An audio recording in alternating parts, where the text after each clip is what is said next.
Three games on the NHL slate tonight, and two dudes here to talk about it. RotoWire's Paul Bruno and AJ Scholz. AJ, you're up first. Who are you paying up for in DFS this evening? Look, for me, it's hard to argue against using Nathan MacKinnon at any price range when you consider how productive he is. But you can save $2K at just the center position and get Mika Zibanejad instead with a much more favorable matchup.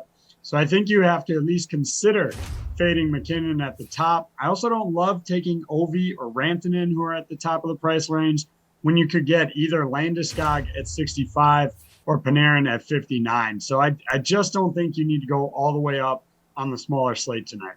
All right, who's worth paying up for, Paul?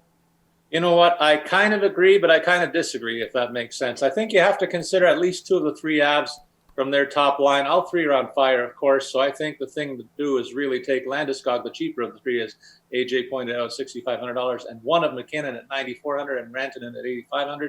The other guy I target in this range is Brad Marchand, who's priced at $7,200. That's ahead of a tough matchup in Washington. Love him or hate him, and you know which side of the fence I'm on in this situation. He's obviously the key Bruin every night, so you got to take a look at him this evening.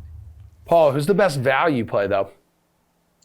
In the sub 5,000 range, I go back to Colorado for Andre Burakovsky, who's their left winger on the second line. He's been producing at just under a point per game all year on Nazem Kadri's wing. He gets the favorable matchup against a Seattle club that is really looking like your traditional first-year expansion team. They've been blasted for almost 5 goals a game in their last 5 outings. And another couple of guys that I like in this range are Connor Sheary and Lars Eller of the Caps. Sheary costs only $3,500, has 8 points and 25 shots in his right wing role in the second line in the potent Caps attack. And you know the Bruins will be focusing their attention on Ovi's line, and that should free up the second line. And that means Lars Eller is also a good look here. He's only going to cost $3,200.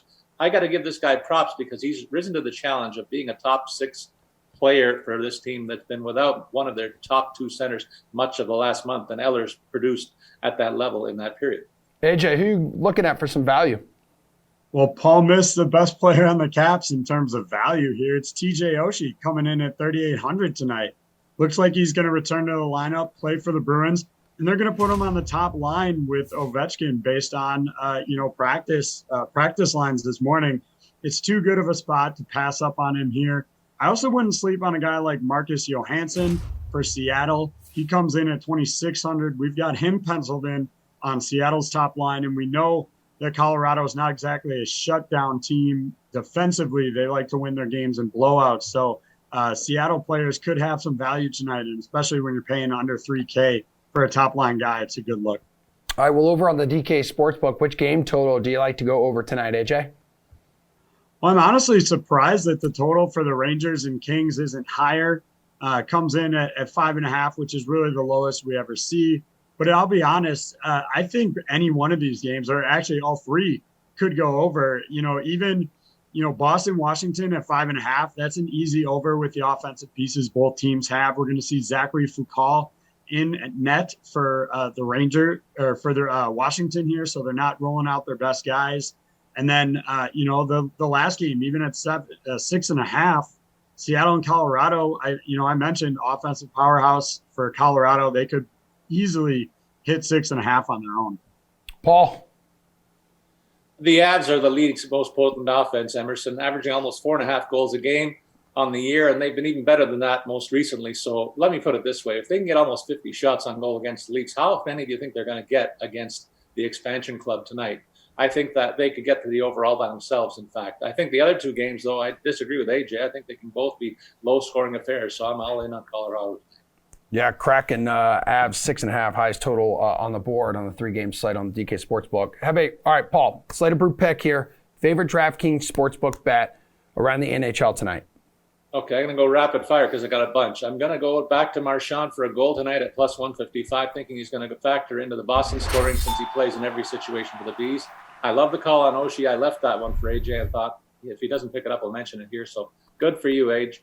I take him to score. I pick plus 230 up in that situation. From the other games, I'll take Landeskog to score at plus 150 and Rantanen at 145 to get more than 1.5 points. And in the late game, I'm going to go with the Rangers to win a close one in a low-scoring affair, so I'll take them at minus 110. AJ, favorite bet? I liked all of Paul's picks until the last one. I like the alternate puck line in that Rangers game, and you can get New York minus a goal and a half here, coming back plus 250 value. I know the Kings aren't the walkovers they've been the past couple of years, but they're struggling to produce goals at 2.71. And New York is limiting goals around 2.5 on the year, and they've got a ton of offensive weapons. They're getting Panarin back, so I think they easily cover 1.5 here.